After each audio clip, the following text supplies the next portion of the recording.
let's see.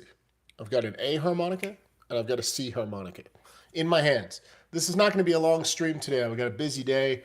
Early morning stream here. It's 8 a.m. in Colorado. It's been pouring all night. It is still pouring rain. We're supposed to get some snow later. It's kind of exciting.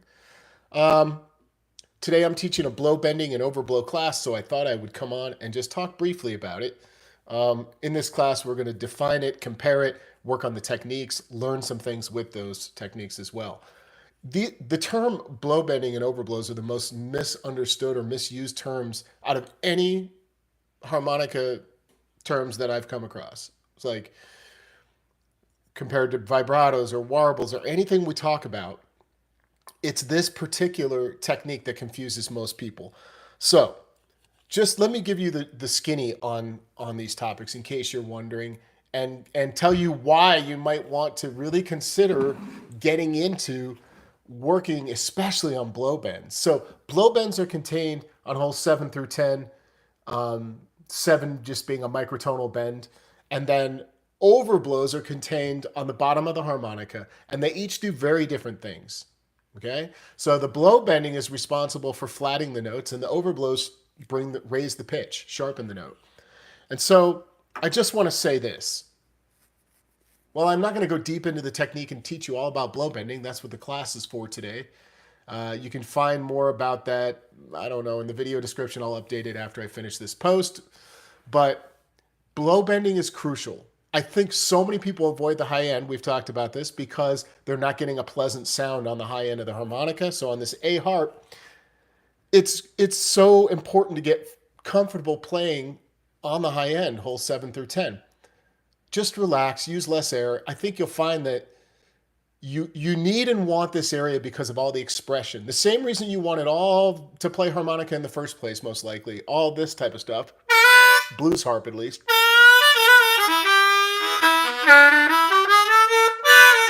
All of that action that you hear me doing is being played in the key of E on the A harp. Why wouldn't you want to go get all of the expression on the high end?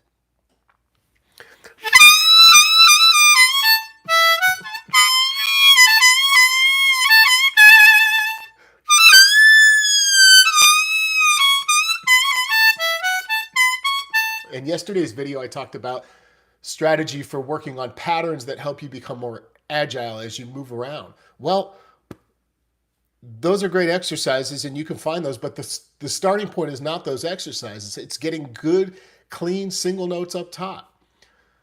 And when you can do that, you can work on the technique of flattening the note and getting the blow bends. That's why you want to learn these. All of the expression that you love on the bottom of the harp is available to you, especially in first position blues. So in this class today, we'll learn a bunch of Gary Primich and Kim Wilson and Stevie Wonder, his great song Boogie on Reggae Woman. We're going to just dig into those first position ideas that they're playing and talk about ways you can manipulate blow bending. So once you learn the art of actually flattening the note up there, and it has a lot to do with the tongue position and movement and shape you create within the mouth, at that point, you can practice different ways to approach bending, which is crucial.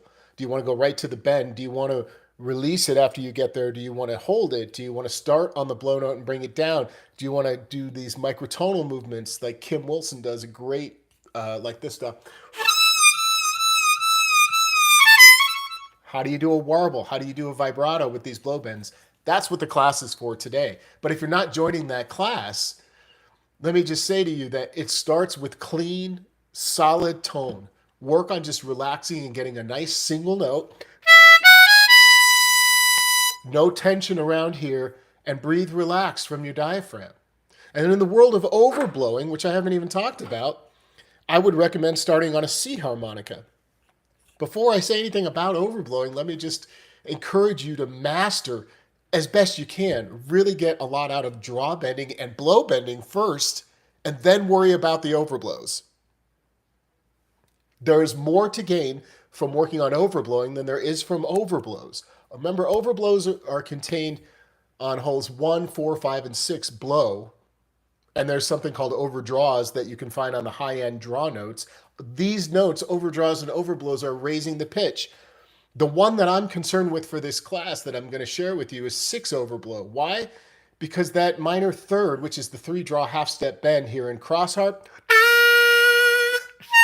this note is such an important bluesy note. So what that overblow does for you is open up the expression in the middle end of the harmonica. So I just want to encourage you to focus first on draw and blow bending. But then those that are like, no, I really want that overblow, because a lot of people seem to be very curious about it. I agree. I'm not always a big fan. So John says overblowing is terrible. The sound I hear mostly people getting is pretty obnoxious. I don't disagree with that statement.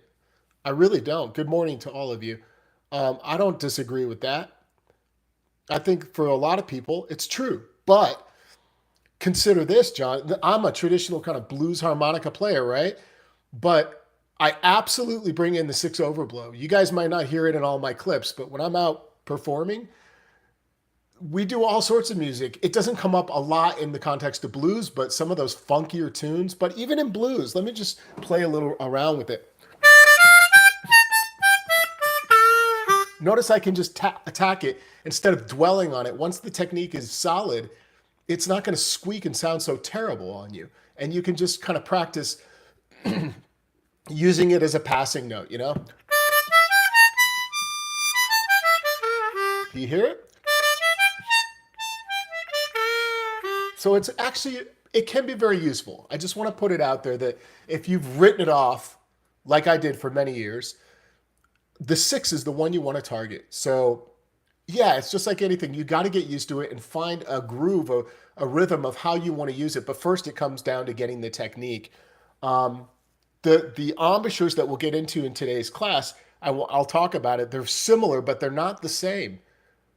There is a big distinct difference that I'm doing to get a blow bend, even though I could argue that I could probably leave the embouchure and blow bend and produce an overblow. There's a slight adjustment, and really this comes down to you playing with it. And if you're sitting there going, why isn't he telling us how to do all these things in this video? I've put videos out about blow bending. I've talked a little bit about this technique before, but I am teaching a class today, so I want to reserve some of that content for those joining the class. I'll give you a couple tips real quick though. You know, there's a curvature of the tongue, and the positioning tends to go more forward in the mouth for overblows and blow bends than it does back.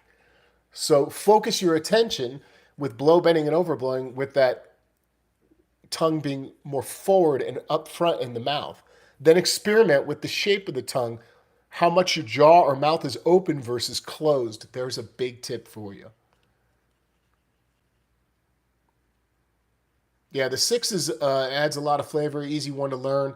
Yeah, and it's the most important. Carlos Del Junco, yeah, he's got great overblows going on.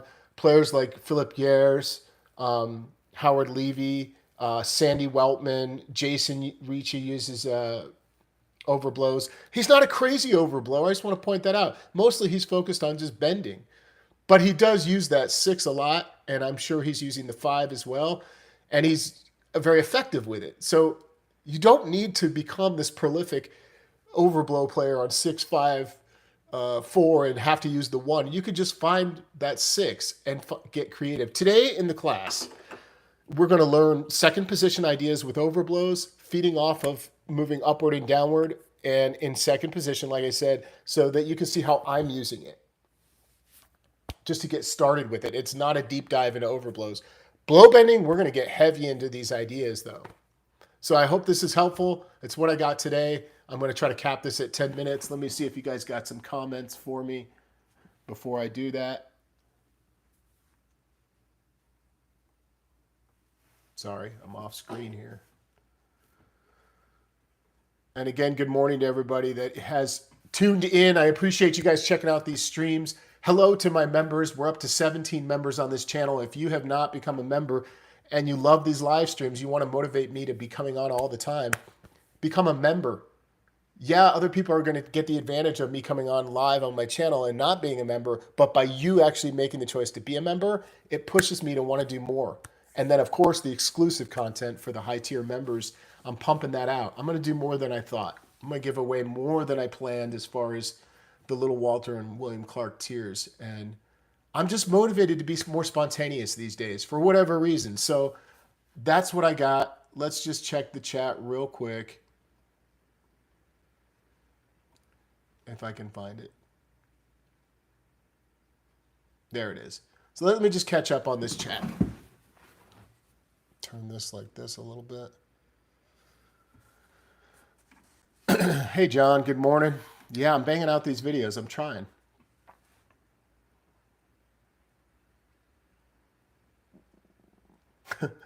John says Howard has times when his overblows sound kind of off and gurgly.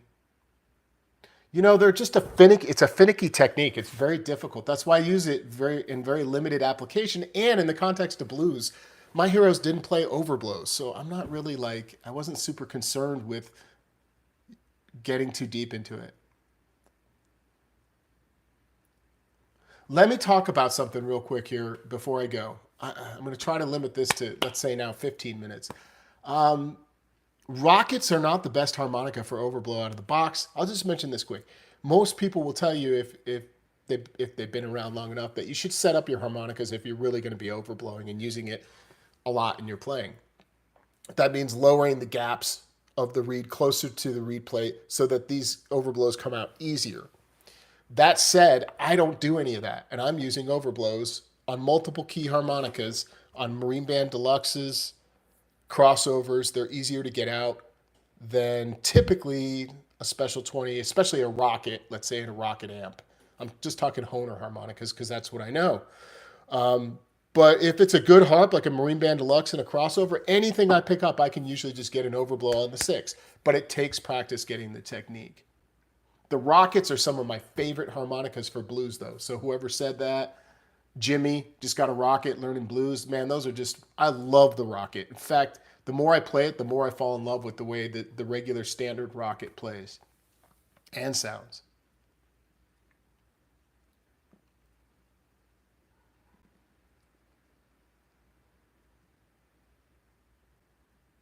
Yeah, exactly, Jimmy. Draw bending is the starting point, and it can be frustrating at first. Well, the 6 bend has a short travel, and what you mean is that, so this reed, now these reeds getting higher up are shorter, so the bend feels like it doesn't have much travel room to get to the half step. Interestingly enough, on an A harp or any key harp, I just happen to have an A. When you bend down on 6 draw and you move it half step, it feels like a tiny movement, but it's a half step musically. When you go to the 1, feels like there's a lot more room that it's moving, but you're only moving a half step as well, musically. 4 draw. So these are all half step bends, yeah.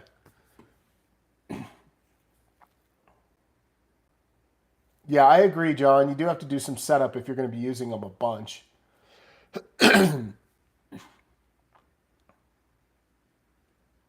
And sometimes harps that are set up for overblow are terrible for blues. Like if they're going to set up the whole harp for overblow. So if you're going to have somebody mess with your harmonica for overblows and you think you're only going to use 6, just have them adjust the 6. Because when everything becomes really tight in the gapping, your harp can seize up quicker if you put too much air into it. So consider that. Yeah, it is crush. It's a similar technique as far as the actual how to get the technique to come out, but the end result are very different sounds. The techniques are doing completely different things. One's flatting the note, the blow bends, and overblows are just raising the pitch. Come to class today if you want to really get deep and learn and get into blow bending. I'll put a link in the video description as soon as we end here in the next minute or so. But I appreciate you being here this morning.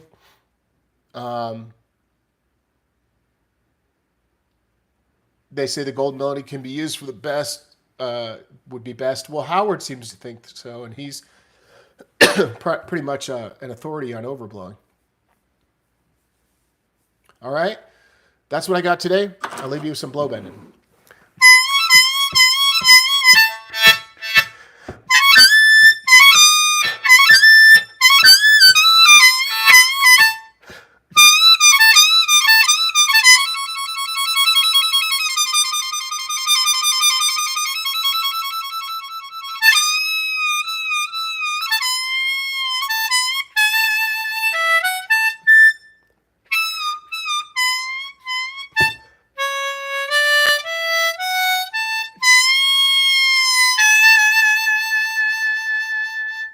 One cool thing, last thing today. In class, I'm going to compare the high end of first position, the availability of the notes, and the ideas that we can extract and find versus the bottom end of second position. That means looking at an A harmonica, for example, and a D harmonica in second, A harmonica in first, and just looking at these note charts and comparing the availability of the notes. So if you haven't done that, start there. And you'll see that, oh, I play this riff on a D harp. Why am I not playing? So I'm going to help you decode that today.